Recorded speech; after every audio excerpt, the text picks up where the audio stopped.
नमो अर्हन्ताणं नमो सिद्धाणं नमो आयरीयाणं नमो वज्रायाणं नमो लोये सव्वसाहुणम् वन्दितु सव्वसिद्धे भवमचलमणोभवं गतिं तत्ते वोच्छामि समय पावड़ नमो सुध केवली गणिदम्। अनुसार परमागम के कर्ता कर्म अधिकार का उपसंहार चल रहा है, जिसमें 144वीं गाथा के अंतर्गत जो कलश हैं, उन कलशों में अंतिम दो कलश जिनकी चर्चा शेष है, 98 और 99। कल हमने 97 नंबर का जो कलश है उसके उत्तरार्ध में, माने उसके साथ में जो चर्चा डॉक्टर साहब के, गुरुदेव श्री के प्रवचनों के माध्यम से, पंडित बनारसी दास जी के माध्यम से, पांडे राजमल जी के माध्यम से हमने की थी, जिसमें ये कहा गया था कि जो करोति नाम की क्रिया है उसमें ज्ञप्ति नाम की क्रिया का असद भाव है, और जो ज्ञप्ति नाम की क्रिया है उसमें करोति नाम की क्रिया का अभाव है, यानी कर्म का ज्ञान में अभाव है। कर्म का मतलब पुद्गल कर्म, उसका ज्ञान में अभाव है और ज्ञान का पुद्गल कर्म में अभाव है। और वो भी कौन सा वाला अभाव है? अत्यंत अभाव है। दोनों में अत्यंत अभाव होने से वो परस्पर मिल कैसे सकते हैं, यानी वो परस्पर एक कैसे हो सकते हैं? वो भिन्न भिन्न ही हैं। इसलिए जो ज्ञाता करता है इन कर्मों का, ये बात सिद्ध नहीं होती है। ज्ञाता न करते थी तथा स्थितम च, इसलिए बात सिद्ध हो गई। हम यही बात तो कहते आए थे पहले कि जो पुद्गल है वो कार्माण वर्गणा रूप परिणमित होता है, कर्म रूप परिणमित होता है, और जीव है और पुद्गल, ये दोनों भिन्न भिन्न द्रव्य हैं। तो जीव और पुद्गल जब अलग अलग हैं तो परस्पर उनमें तादात्म्य पने का भाव है, व्याप्य व्यापक पने का भाव है। जैसे मिट्टी घड़े रूप परिणमित होती है, ऐसे ही जीव को कर्म रूप परिणमित होना है तो कर्म बनना पड़ेगा। तो जीव तो पुद्गल होता नहीं है कर्म रूप परिणमित होने के लिए। तो परस्पर दोनों का एक दूसरे में अभाव है, इसलिए परस्पर उनके बीच में कोई संबंध नहीं है। और जिसको ये बात समझ में आ जाती है उसको अज्ञान भाव भी नहीं रहता है, और अज्ञान भाव नहीं रहा, ज्ञान भाव उदित हो गया तो क्या होगा कि जो पुद्गल कर्म कर्म रूप परिणमित हो रहा था, पुद्गल कर्म भी कर्म रूप परिणमित होने से इनकार कर देता है ना ख्याल में? इसको अपन बोलते हैं विन विन सिचुएशन हो जाती है। करता तो है ही नहीं, मानता था तो पुद्गल कार्माण वर्गणा रूप परिणमित होता था, और मान्यता छूट गई तो पुद्गल ने क्या किया कि अब कर्म रूप परिणमित होने से इनकार कर दिया। जी सर, मतलब अपन जैसे परिणाम करेंगे कर्म वैसे बनेंगे। अगर अपन कर्ता बनेंगे तो कर्म वैसे बनेंगे, और अगर अपन उनके कर्ता नहीं रहेंगे तो कर्म नहीं बनेंगे। माने कर्ता थे नहीं माना तो पुद्गल कार्माण वर्गणा रूप परिणमित हुआ था। जब मान्यता छूट गई तो पुद्गल भी कार्माण वर्गणा रूप परिणमित होना बंद हो गया। इतना जबरदस्त निमित्त नैमित्तिक पना घटित किया। देखो जैन दर्शन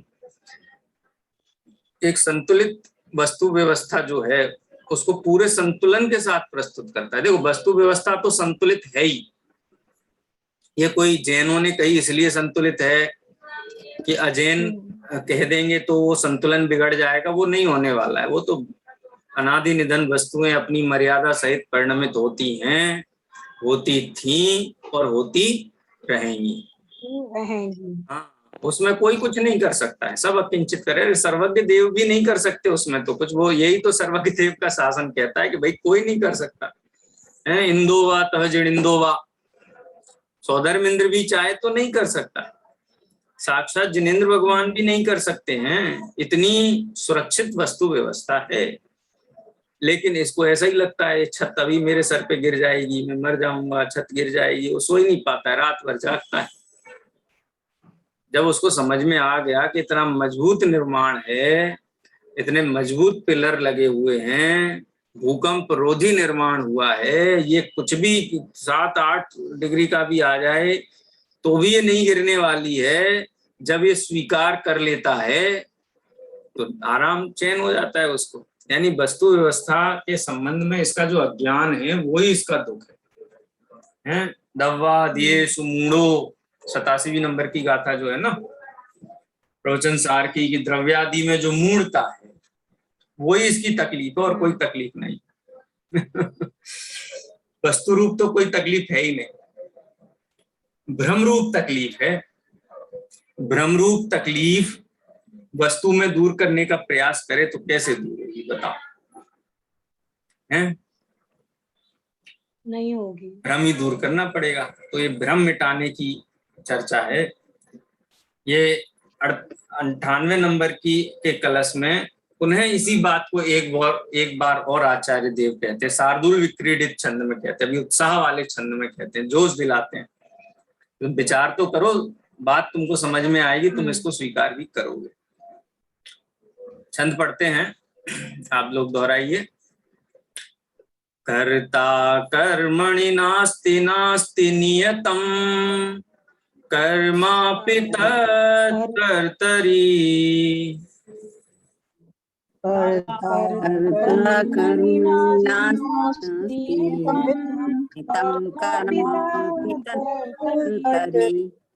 द्वन्द्वं विप्रतिषिध्यते यदि तदा का कर्तृकर्म स्थिति।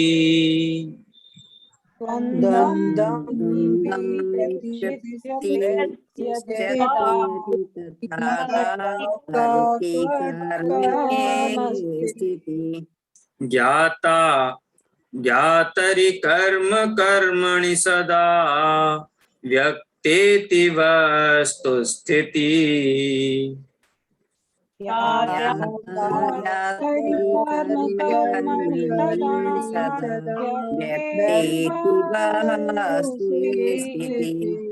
नेपथ्येवत नटीतिरभसा मोहस्तथा तेष किम्। जो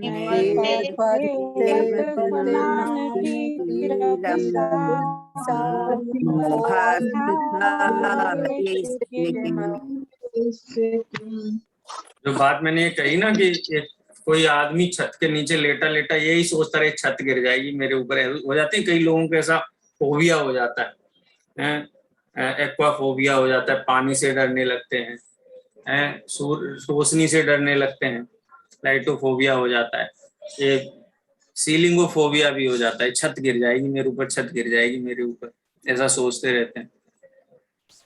ऐसा ही कुछ ये फोबिया की बात है इस 98 नंबर के छंद में, माने जो वास्तविक नहीं है, काल्पनिक भय, काल्पनिक भ्रम चित्त में जो बन गया है और वो इसको इतना परेशान करता है, इतना परेशान करता है कि वो कई जीव ऐसे होते हैं, ऐसा फोबिया होता है ना, वो इतना उससे परेशान त्रस्त हो जाते हैं कि आत्महत्या तक कर लेते हैं।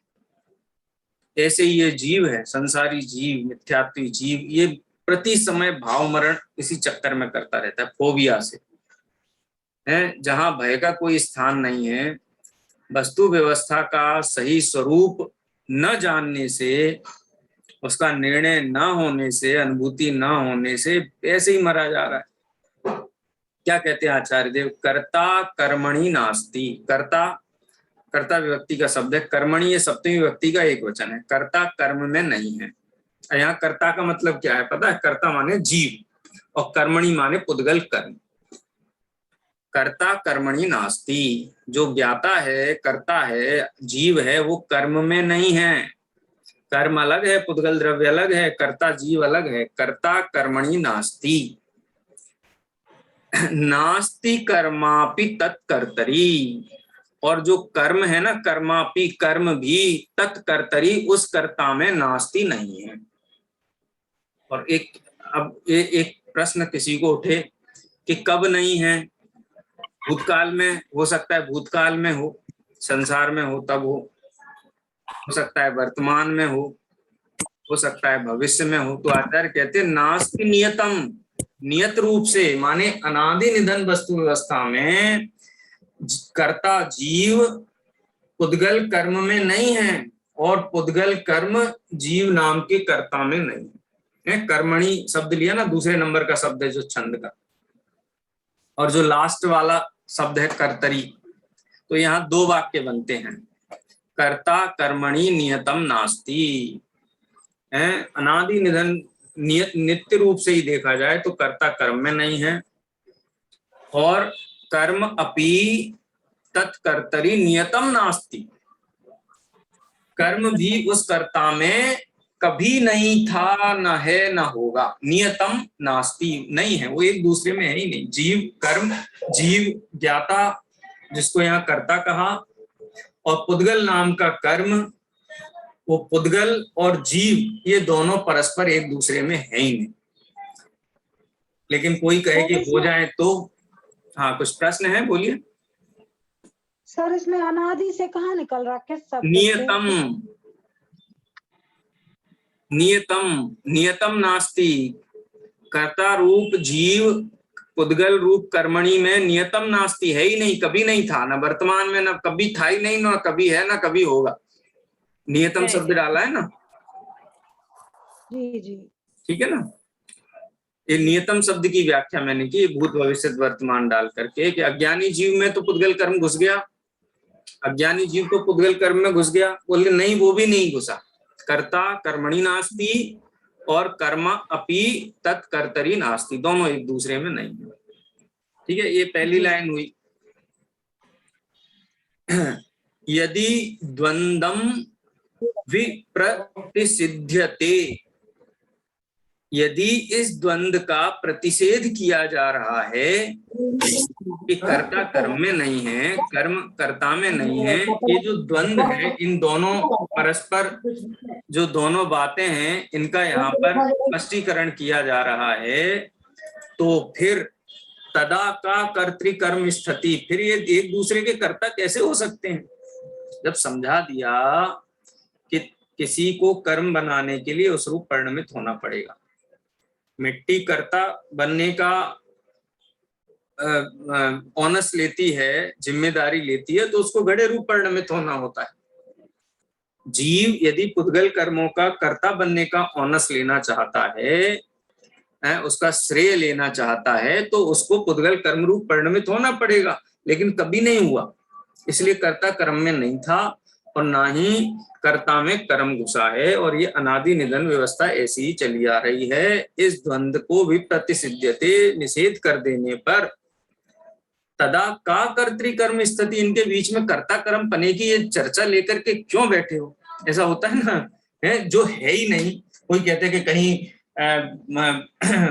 कहाँ आप सब लोग भोपाल से हो ना, कहीं वो बड़े तालाब में बाढ़ आ गई और पूरे भोपाल में पानी पानी भर गया और कुछ खाने के लिए नई व्यवस्था बनी, कहीं मंदिर जाने की व्यवस्था नहीं बनी, 10-10 फुट पानी भर गया भोपाल में, तो क्या होगा?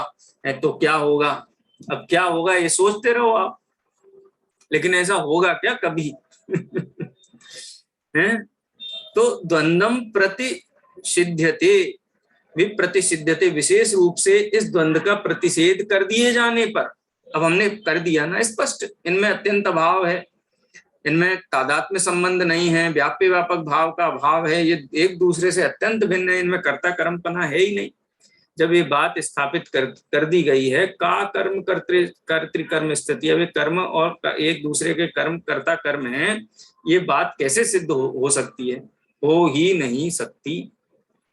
तो फिर क्या व्यवस्था है? ज्ञाता ज्ञातरी, जो ज्ञाता है वो ज्ञाता में है। हैं? ज्ञाता कहाँ है? ज्ञाता में है। जीव कहाँ है? जीव में है। ज्ञान कहाँ है? ज्ञान में है। और पुद्गल कर्म कहाँ है? कर्म कर्मणि, कर्म कर्म में है। ज्ञाता ज्ञातापने का काम करता है, वो अपने ज्ञान में है। पुद्गल कर्म है, वो पुद्गल कर्म में है, वो अपने स्पर्श रसगंध रूप परिणमित होता है। सदा व्यक्तेति वस्तु स्थिति, ज्ञाता ज्ञाता के रूप में व्यक्त है, कर्म कर्म में व्यक्त है, ये सदा वस्तु स्थिति, सदा काल ये अपने अपने में ही रहते हैं, ये वस्तु स्थिति है। सच्चाई तो ये है? नेपथ्यवत है, लेकिन नेपथ्य से पीछे से होता है नेपथ्य। नेपथ्य आप नाटक देखते हो ना, नाटक, तो नाटक में बैकग्राउंड में से आवाज आती है नेपथ्य में से, तो नेपथ्यवत, अरे ये नेपथ्य से ना नटी इति रभसा मोहस तथा तेष किम, माने जब ये बात स्पष्ट हो गई है तो ये नेपथ्य में जो मोह है वो क्यों नाच रहा है भैया? है नेपथ्य मोह रभसा ना नटती ना नटी ना नटीति, ना नटीति, ना नटीति माने नाच रहा है, नृत्य कर रहा है? कुछ नहीं हुआ है और चिल्ला रहा है हाय मर गया, हाय मर गया, हाय मर गया, हाय मर गया। अरे भाई क्यों चिल्ला रहे हो, कुछ तो नहीं हुआ है। जैसे स्वप्न में किसी के ऊपर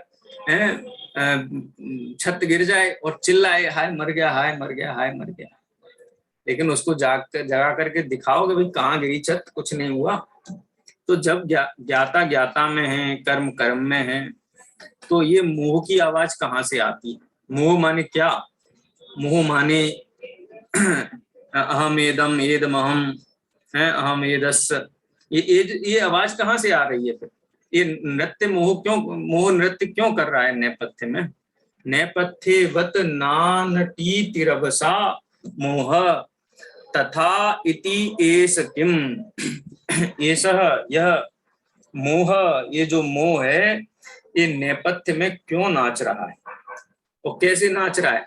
रभसा, जो मोह का नाच है ना, वो साधारण नाच नहीं, बहुत तेजी से नाच रहा है मोह है। ये सब वस्तु व्यवस्था हमारे सामने है, तो भी ये जीव मोह में पड़ा हुआ है, मोह में नाच रहा है। उसके ऊपर समझ लो आचार्य एक कहते हैं कड़क भाषा में, जिसको कहते हैं कि जब सारी चीजें स्पष्ट हैं फिर ये मोह इतनी तेजी से क्यों नाच रहा है? मतलब आश्चर्य की बात है। प्रत्येक वस्तु स्वतंत्र है, अपने द्रव्य क्षेत्र काल भाव में परिणमन करती है, अनादिकाल से कर रही है, अनंत काल तक करेगी। फिर भी इस जीव को ऐसा भ्रम हो जाता है ये मैं हूँ, ये मेरा है, मैं देह हूँ, देह का करता हूँ, कर्म कर्म का करता हूँ, 5 इंद्रियों के विषयों में सुख होता है।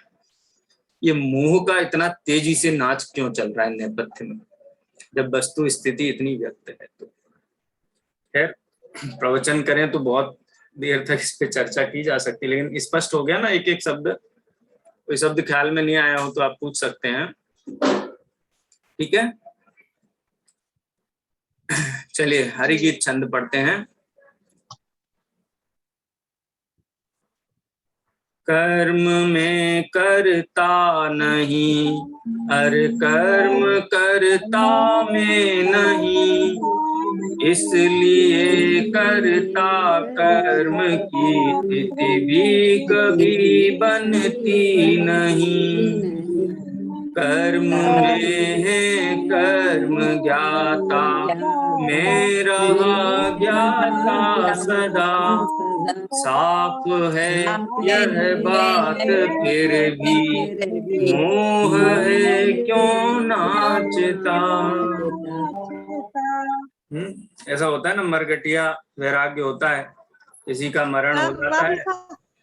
हाँ जी सर, हाँ, रभसा मीन्स क्या? रभसा माने बहुत तेजी से मोह ऐसे ही नहीं नाच रहा है, बहुत तेजी से नाच रहा है मोह, रभसा। हाँ ऐसा होता है ना, मरगटिया वैराग्य होता है ना। लोग मिलते हैं मरगट में, किसी का मरण हो जाता है तो क्या बात करते हैं वहां पे पता है? अथवा किसी के घर पे जाते हैं ना ये ऐसे वैराग्य के प्रसंग में, तो क्या चर्चा करते हैं कि भाई संसार में कोई किसी का नहीं है, ऐसे ही चले जाना है, धन संपत्ति मान अपमान ये सारी चीजें झूठी हैं, सब आखिर में एक लेवल पे आ जाते हैं, वही शमशान की भूमि उसी लेवल पे आके, नगर सेठ भी वहीं आके उसका संस्कार किया जाता है, और नगर का जो भिखारी होता है उसका भी वही संस्कार किया जाता है। राजा और रंक में भेद नहीं रहता है, सब बेकार की बात माया है, इसमें नहीं पढ़ना चाहिए। चर्चा करते हैं, उसके बाद सब कार्यक्रम संपन्न हो जाता है, फिर आके नहा धो के नाश्ता करके दुकान पे बैठ जाते हैं। फिर उसी धन दौलत के चक्कर में और वही सांसारिक भी चीजों के चक्कर में चले पड़ जाते हैं। तो यही आचार्य देव कह रहे हैं कि बात इतनी स्पष्ट हो गई है, अब समझा दी है, और हम तुम्हें कितनी समझाएं, लेकिन तुम्हारा मोह फिर भी इतना वेग पूर्वक क्यों नाच रहा है? ये मोह अभी भी नाच रहा है, इसका मतलब अभी ये वस्तु व्यवस्था तुम्हारी समझ में नहीं आई। यानी ये खेद की बात है कि अभी भी तुमको समझ में नहीं आ रही है, समझ में आ जानी चाहिए। तो इस प्रकार से आचार्य देव ने चुटकी ली है अंतिम पंक्ति में, नेपथ्यवत ना नटी रभसा मोहस तथा ते शकिम। अब मोह अब भी नाच रहा है, पता नहीं क्यों। चलिए इसको रीड करते हैं। प्रीति जी पढ़िए।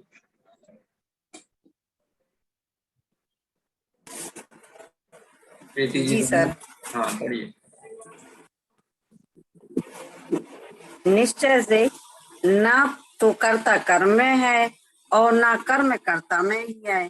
यदि इस प्रकार परस्पर दोनों का निश्चित किया जाए तो फिर कर्ता कर्म की क्या स्थिति होगी? अर्थात जीव और पुद्गल के कर्ता कर्मपना कदापि नहीं हो सकेगा। इस प्रकार ज्ञाता सदा ज्ञाता में ही है और कर्म सदा कर्म में ही है। यद्यपि वस्तु की ऐसी स्थिति एकदम प्रकट है, तथापि अरे यह मोह नेपथ्य में अत्यंत वेग पूरा क्यों नाच रहा है? यह आश्चर्य और खेद की बात है।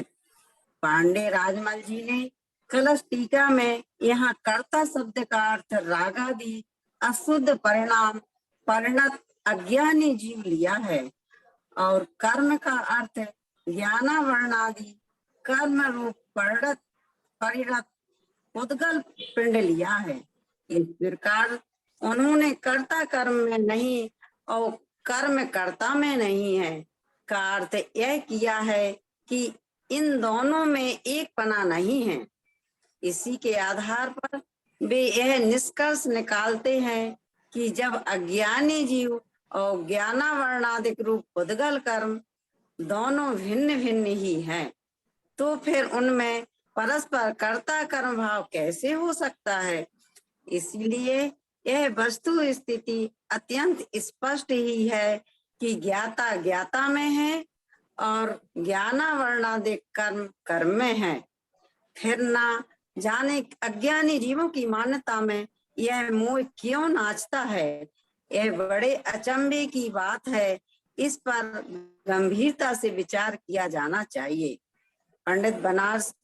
कविवर पंडित बनारसी दास जी नाटक समाचार में इस छंद का भावानुवाद इस प्रकार करते हैं। हाँ देखो, इसमें जो छंद है ना बनारसी दास जी का और जो मूल कलश है उसमें थोड़ा आपको अंतर देखने को मिलेगा, क्योंकि वहां पर आचार्य अमृतचंद्र देव ने कर्ता शब्द का प्रयोग किया, जीव के लिए किया, ठीक है। लेकिन पांडे राजमल जी ने वहां उस जीव को दिया, कौन सा जीव? जो रागी जीव है।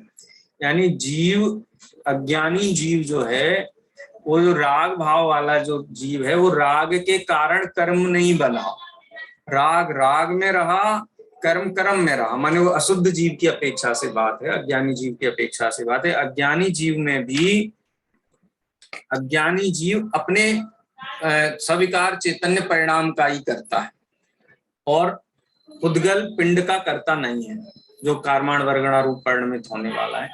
इस एंगल से बात की है, इसीलिए उसकी परछाई आपको इस छंद में दिखाई देगी। कर्म पिंड अनुराग भाव मिल एक हो ही नहीं, दो भिन्न स्वरूप बसई दो गुण जीव मही। कर्म पिंड पुक्कल विभाव रागादि मूढ़ ब्रह्म, अलख एक पुक्कल अनंत किमि धरहि प्रकृति सम। निज निज विलास जुत जगत महि यथा सहज परिणमहि तिम। करतार जीव जड़ कर्म को, मोह विकल जन कहिम। कर्म पिंड अनुराग भाव, ये दोनों जो है ना मिल एक हों ही नहीं, ये एक नहीं होते हैं। सविकार चैतन्य परिणाम और पुद्गल ये एक नहीं होते हैं, दो भिन्न स्वरूप, दोनों का स्वरूप भिन्न भिन्न है। बसही दो न जीव मही, देखो ये दोनों ही जीव में नहीं रहते हैं हैं? कर्म पिंड पुद्गल विभाव रागादि मूढ़ भ्रम, जो कर्म है वो पुद्गल का पिंड है, और जो रागादि है वो मूढ़ता, रागादि की जो मूढ़ता ज्ञान है वो भ्रम है। अलख एक पुद्गल अनंत किम धरहि प्रकृति सम, जो जीव वो है जो एक जीव है, ये पुद्गल आदि जो भिन्न भिन्न प्रकृति की चीज हैं वो कैसे धारण कर सकते हैं? माने पुद्गल पुद्गल को ही धारण कर सकता है, जीव पुद्गल को कैसे धारण कर सकता है? धरहि प्रकृति सम, जिसकी जैसी प्रकृति माने जैसी पर्याय है वो पर्याय उस द्रव्य की ही कही जाएगी। निज निज विलास जुत जगत मही, माने प्रत्येक पदार्थ निज निज विलास जुत, अपने अपने विलास में माने अपने अपने गुण पर्यायों में ही युक्त है। जथा सहज परिणहि तिम, जैसे जैसे निज निज विलास में प्रत्येक द्रव्य अपने गुण पर्याय में है, वह अपने द्रव्य गुण पर्याय रूप ही सहज परिणमित होता है। करतार जीव जड़ कर्म को, यदि कोई ऐसा मानता है कि जड़ कर्म का कर्ता जीव है, तो इसको हम क्या कहें? मोह विकल जन कहें। जो मोह से व्याकुल जीव हैं, जो अज्ञान से ग्रसित जीव हैं, दुखी जीव हैं, वो ये कह सकते हैं कि कर्ता जीव है, जड़ कर्म का कर्ता जीव है। समझदार आदमी तो नहीं कह सकता, ये तो कोई अज्ञानी व्याकुलित ताकुलित जीव ही ऐसा कह सकता है। इसका सामान्य अर्थ हुआ, आगे पढ़ते हैं। किरण जी विदिशा पढ़ेंगे आप जी। ज्ञानावर्णादि द्रव कर्मों का पिंड और रागादि भाव कर्म ये दो मिलकर एक नहीं होते, भिन्न भिन्न ही हैं और भिन्न भिन्न ही रहते हैं। ये दोनों ही जीव में नहीं है, जीव से भिन्न हैं। ज्ञानावर्णादि द्रव कर्म पुद्गल पिंड हैं और रागादि भाव कर्म जीव के विभाव हैं। आत्मा एक है और पुद्गल अनंत हैं, दोनों की प्रकृति एक सी कैसे हो सकती है? इस जगत में सभी पदार्थ अपने अपने में विलसित हो रहे हैं, यथा योग सहज भाव से परिणत हो रहे हैं, फिर भी मोह की मार से विकल लोग ऐसा कहते हैं कि जीव जड़ कर्मों का कर्ता है। तात्पर्य यह है कि जीव को जड़ कर्मों का कर्ता कहना मोह में नाचना है। यद्यपि कलश टीका और नाटक समय सार के कथनों में थोड़ा बहुत अंतर दिखाई देता है, तथापि दोनों का निष्कर्ष एक ही है, और वह यह है कि ज्ञानावर्णादि जड़ कर्मों का कर्ता तो अज्ञानी भी नहीं है। पंडित जयचंद जी छाबड़ा भावार्थ में इस छंद का निष्कर्ष इस प्रकार प्रस्तुत करते हैं। कर्म तो पुद्गल है, जीव को उसका कर्ता कहना असत्य है। उन दोनों में अत्यंत भेद है, ना तो जीव पुद्गल में है और ना पुद्गल जीव में। तब फिर उनमें कर्ता कर्म भाव कैसे हो सकता है? इसलिए जीव तो ज्ञाता है, सो ज्ञाता ही है, वह पुद्गल कर्मों का कर्ता नहीं है, और पुद्गल कर्म है वे पुद्गल ही हैं, ज्ञाता का कर्म नहीं है। आचार्य देव ने खेद पूर्वक कहा है कि इस प्रकार प्रगट भिन्न द्रव्य हैं, तथापि मैं करता हूँ और है पुद्गल मेरा कर्म है। इस प्रकार अज्ञानी का है मोह, अज्ञान क्यों नाच रहा? इस कलश में भाव को स्वामी जी इस प्रकार स्पष्ट करते हैं। जो रागादि विकल्प स्वतः समय में अपनी पर्यायगत योग्यता से होते हैं, उन्हें मैं करता हूँ। ऐसे कर्तत्व रूप मिथ्यात्व भाव से परिणत हुआ जीव कर्ता कहा जाता है। वह कर्ता जीव भी जड़ कर्मों को नहीं करता, तथा वे जड़ कर्म भी उस कर्ता के कर्म नहीं हो सकते, क्योंकि जड़ कर्मों का कर्ता चेतन नहीं होता। आत्मा अपने अशुद्ध परिणमन का कर्ता तो है, परंतु जड़ कर्मों का कर्ता नहीं है, तथा जड़ कर्म भी अपनी पर्याय के कर्ता हैं, परंतु वे चेतन की पर्याय को नहीं करते। ऐसी स्थिति में दोनों के बीच कर्ता कर्मपना कहाँ रहा?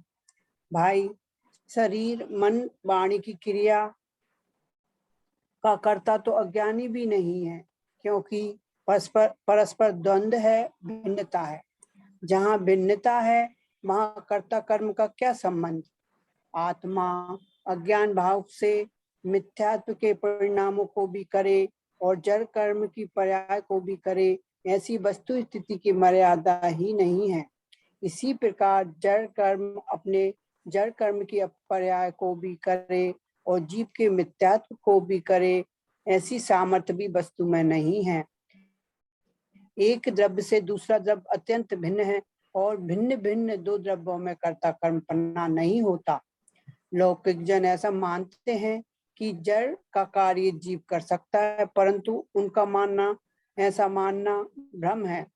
तन मन वचन धन दौलत आदि सब पुद्गल हैं, आत्मा इन सब से अत्यंत भिन्न है। इस कारण जड़ पुद्गल की अवस्था का आत्मा करता नहीं है। धन दौलत कमाना, मकान बनाना आदि कार्य आत्मा के नहीं है। हाँ, अज्ञानी द्वारा राग देश व मिथ्यात्व आदि के जो अज्ञान भाव होते हैं उन्हें अज्ञानी ने किए, ऐसा कहा जाता है। तब आचार्य कहते हैं कि ज्ञाता सदा ज्ञाता में ही है और कर्म सदा कर्म में ही है। जब पर के कर्तव्य की बुद्धि छूट जाती है तब मैं ज्ञायक हूँ, ऐसे ज्ञातापने की दृष्टि खिल जाती है। पहले है सिद्ध किया कि जड़ कर्म में आत्मा नहीं है और आत्मा के अशुद्ध परिणाम में जड़ कर्म नहीं है। फिर बात बदलकर है कहा कि भगवान आत्मा चिद्रूप है, ज्ञायक रूप है, आनंद स्वरूप है, ईश्वर है, अपरिमित स्वभाव रूप है। उसके स्वभाव की शक्ति बेहद अपरिमित है। ऐसा ज्ञाता सदा ज्ञाता स्वभाव में ही रहता है। उसी में अंतर्दृष्टि करने का नाम सम्यक दर्शन है, धर्म है। सम्यक दर्शन प्राप्त करने में पर की किसी प्रकार की सहायता की अपेक्षा नहीं है, व्यवहार की भी अपेक्षा नहीं है। ऐसी वस्तु की मर्यादा प्रकट है, तथापि जीवन के नेपथ्य में है मोह इतने वेग से क्यों नाच रहा है? आचार्य देव को स्वयं इसका आश्चर्य है। इस प्रकार इस छंद में यही कहा गया है कि संपूर्ण कर्ता कर्माधिकार के मंथन से है बात अत्यंत स्पष्ट है कि यद्यपि राग देश मोह रूप भाव कर्मों का कर्ता अज्ञानी आत्मा होता है, तथापि ज्ञान वर्णादि जड़ कर्मों और शरीर आदि नौ कर्मों का कर्ता तो ज्ञानी व अज्ञानी कोई भी जीव नहीं है। आगम में जहाँ भी आत्मा को जड़ कर्मों और नौ कर्मों का कर्ता कहा गया हो, वह सब असद्भुत व्यवहार न का उपचरित कथन ही समझना चाहिए। वस्तु की स्थिति उक्त कथनानुसार अत्यंत स्पष्ट होने पर भी अज्ञानियों के पर कर्तव्य संबंधी मोह न जाने क्यों नाचता है। इस प्रकार का आश्चर्य इस 98 में कलश व्यक्त किया गया है। इसके बाद आचार्य अमृतचंद इस कलश के उपसंहार और आगामी कलश को उत्थानिका के रूप में एक वाक्य लिखते हैं जो इस प्रकार है। अथवा नानट्यताम तथापि, अथवा मोह नाचता है तो नाचे तो भी, इसका भाव है कि मोह नाचता है तो भले ही नाचे, पर उससे वस्तु की स्थिति में तो कोई अंतर पड़ने वाला नहीं है, क्योंकि वस्तु स्थिति तो जो है सो है। ज्ञान ज्योति के जलने पर सब कुछ सहज हो जाता है। ज्ञान ज्योति के जलने पर क्या होता है, इसका स्पष्टीकरण आगामी कलश में है। इस प्रकार आगामी कलश में आचार्य देव ज्ञान ज्योति का स्मरण करते हुए कर्ता कर्म अधिकार का समापन करते हैं। देखो, दो बिंदु यहाँ से हमको समझने हैं। ये जो पूरी कलश के बाद जो चर्चा आई, कि शास्त्र में भी तो कहा गया है ना, जीव कर्म बांधता है, कर्म जीव को घुमाते हैं। तो क्या शास्त्र में ये बात असत्य कही गई है? यदि कोई ऐसी शंका उत्पन्न करता है और यदि आचार्य अमृतचंद्र देव सामने खड़े हैं, क्या कहेंगे? आचार्य देव अपेक्षा बताएंगे कि ये उपचारित असद्भुत व्यवहार नहीं कर हाँ, बोले तुम नए विभाग को नहीं जानते हो। हमें अब वस्तु व्यवस्था समझा रहे हैं। यहाँ पर असद्भुत व्यवहार नय का निषेध करके जो वस्तु की व्यवस्था निश्चय नय से वो समझा रहे हैं। यदि तुमको ऐसा लगता है कि शास्त्र झूठे हो जाएंगे तो तुम नए विभाग को नहीं जानते, वहां किसी अन्य नय से बात कही गई है। मानता है तो मानता रहे। पहले तो यही कहा कि अगर इतना स्पष्ट होने के बाद भी किसी का मोह दूर नहीं होता है, उसको भी ये लगता है नहीं करता हूं, जैसे शास्त्रों में समझा है ना पुण्य पाप की स्थिति, फिर भी ये रट्टा लगाता है कि नहीं पुण्य तो चाहिए भाई, पुण्य नहीं होगा तो कहाँ जाएंगे, पुण्य काम आता है, फिर भी पुण्य के गीत गाता है, तो अब क्या कर सकते हैं, उसके लिए कुछ नहीं कर सकते। तो वो जैसा मानता है मानता रहे, हम तो अपनी विशुद्धि अपने आनंद में ही रहेंगे, हम उस विशुद्धि और आनंद को नहीं छोड़ेंगे। इसीलिए जो है ना, अथवा नाट्यताम तथापि, कि नाट्यताम तथापि, आचार्य कहते हैं कि अज्ञानी फिर भी नाचता है तो नाचता रहे भाई, हम उसमें अपना दिमाग खराब नहीं करते। ये उत्थानिका है 99 नंबर के कलश की। अज्ञानी नाचता है तो भाई नाचता रहे, तो हमको तो ज्ञान ज्योति भाती है, सहज ज्ञान ज्योति, हम तो उसके आनंद में निमग्न रहेंगे। माने संसारी जीवों के प्रति करुणा बुद्धि प्रकट करते हैं कि ये अब भी मुंह में नाच रहे हैं, और फिर अपना जो कहते हैं ना, जलते भिन्न कमल है कादे में है ममल है, कहते हैं अगर संसार के जीव नाचते हैं तो नाचें, हम किसी को परिणमित तो नहीं करा सकते, हम तो अपने ज्ञान में ही लीन है सहज ज्ञान ज्योति में। ऐसा करके निश्चय नय की ओर मान लो वो लौटते हैं, माने छठे गुणस्थान से 7वें गुणस्थान में लौटते हैं। ये छठा गुणस्थान है कि देखो कि जीव मोह में फंसे हुए हैं, दुखी हो रहे हैं।